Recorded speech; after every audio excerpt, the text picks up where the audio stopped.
me getting in sober living and then doing what I was supposed to do. Yeah. You know, get my life back together. Okay. I started working and whatnot. Then I got too comfortable. I think my issue was I got too comfortable.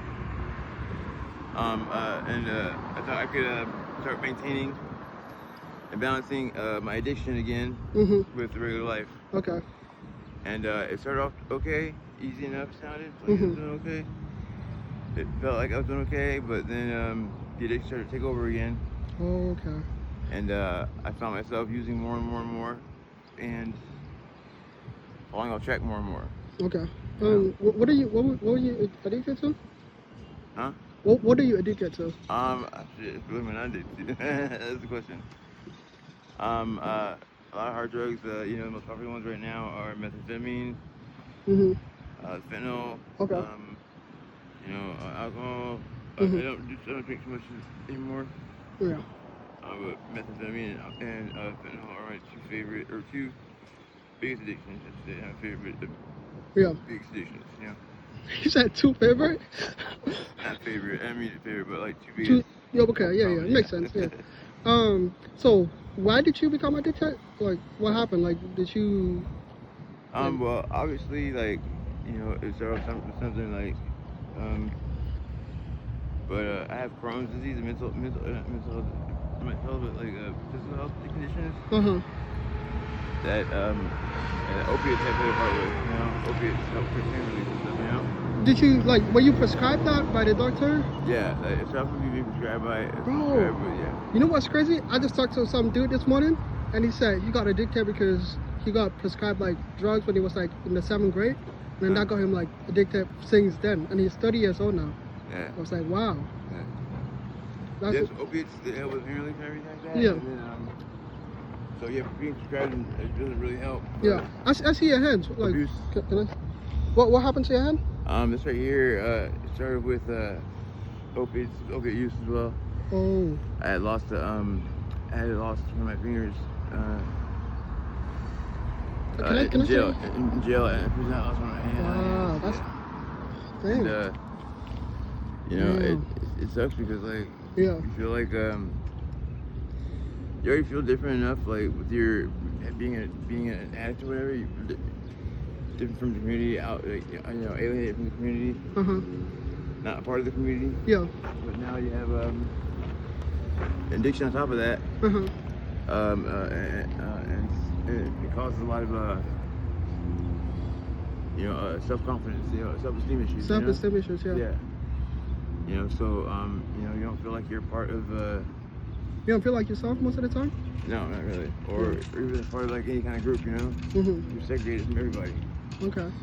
Whether it be from your family, your friends, or your own people, you know what I mean? Wow. Yeah. That's crazy, man. So what about your family? What's your family like? Like, you have family or you just by yourself? I do have family. Okay. Are they out here in Phoenix? No, I think I have one sister that's still hanging out here. Okay. She's doing well.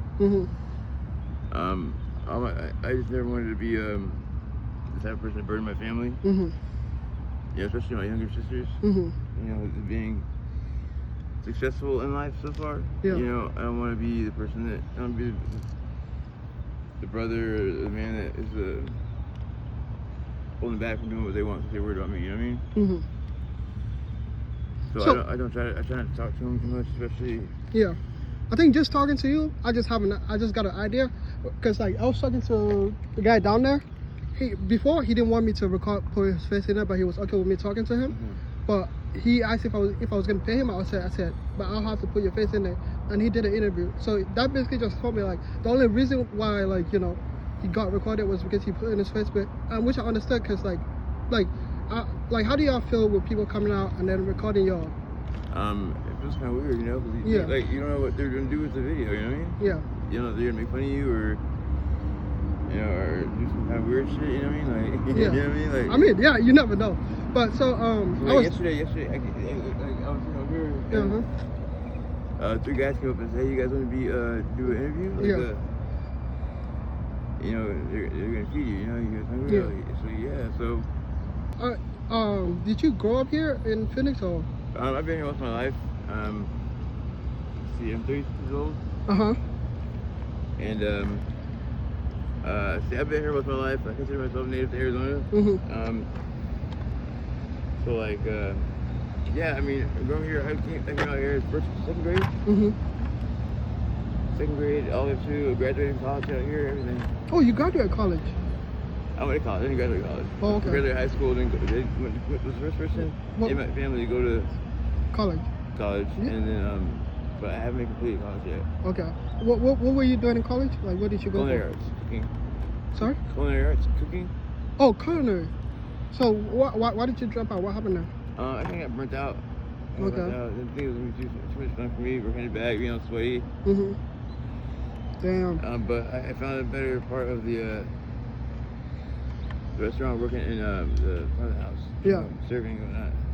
So what happened with the job then? I just started bouncing around to too many places to stay bouncing I around. mean, your addiction was kind of hard to. No, it wasn't hard to maintain because I had money all the time. And stuff Okay, like that, okay. So man. Uh-huh. Easier to maintain. So, Yeah, I get the gist. yeah. Okay. Wow. So how do you the guy that said most of the people that come here give out food, and then have you tried to like, because he said it was hard for him getting a job because he was basically in jail like twice.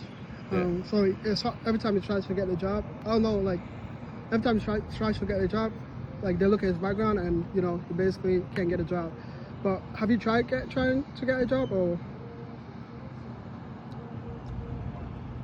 Yeah, I'm sorry. Yeah. No, you're good, bro. You're good, bro. I'm sorry.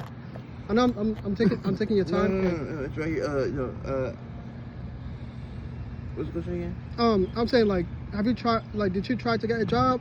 Did you ever try Oh yeah, to? well, or- I mean, so look, like, I've been out of work for a while now. Okay. Where do you work at? I worked at restaurants. I mean, that's basically what I was doing. You know, working,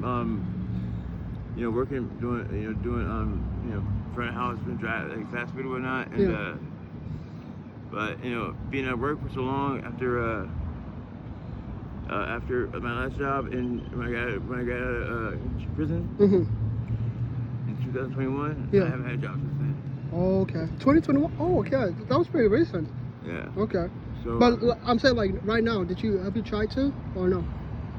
no, because I know I don't have everything I need to start. You know, What do you need to start? I need to have stability and shelter. Okay, shelter. Yeah. Stable shelter. You know. Yeah. Not just sleeping at a friend's house, whatever. Or, Yeah. You know, I want to be able to I want to be able to like. But you know, like you can always like start somewhere. You know what I mean? Like life is already hard as it is for you.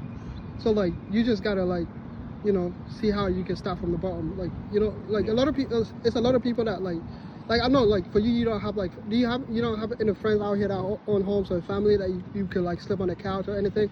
But you know you could like you're already in this situation. You know what I mean? Like it's already up from here, whatever. But you could try to get a job and then you know.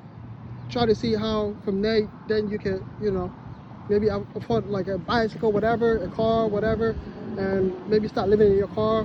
I know like that's super hard, you know, and stuff like that. Like would you consider doing something like that or? Yeah, I would. But just knowing myself, confidence wise, like Yeah. Oh yeah, I remember you said about the I confidence. have to be like sure of myself and, Yeah. and confident in my ability to do that job. You know. Yeah. Okay. Yeah. I All right. gotta be confident in the job, in the skills of the job I'm trying to do. You know what I mean? Yeah. Makes sense, man. Yo, like I said, I feel like I'm talking to you, you're slipping, so like I'm gonna just let you go. I'm gonna just pay and then let you go, just let you chill, man. I'm sorry. I came before you got here. I just pushed this car all the way from 36th Street. Damn! You walked from 36th Street? Yeah, I pushed this thing. It was hot and stuff, and we had it overnight too. Uh-huh. It's not all my stuff. It's my So homegirl's this is car. basically everything you own. It's not my stuff. This is not my stuff. It's somebody else's stuff. I mean, And it sucks because the night before that, Mhm. I pushed all her stuff. I watched all her stuff, then I pushed it all the way up there. You know, yeah. So just somebody would steal it. Somebody would take her stuff. You know. yeah, I don't want to be a fad or nothing, but like I see a lot of people doing drugs. Like how do you like get them? Like is that like people like How does that happen? Oh man, it's out here like you just gotta find the right person. You know what I mean? Okay. You know, some people can tell you sell drugs. Some people tell you do drugs. You know, that's just a book by its cover, but usually it's right on the money. You know what I mean? Yeah. Like you're like a pretty like a straight shooter, so I wouldn't shoot you do any drugs or anything. Maybe smoke cigarettes or something like that, but.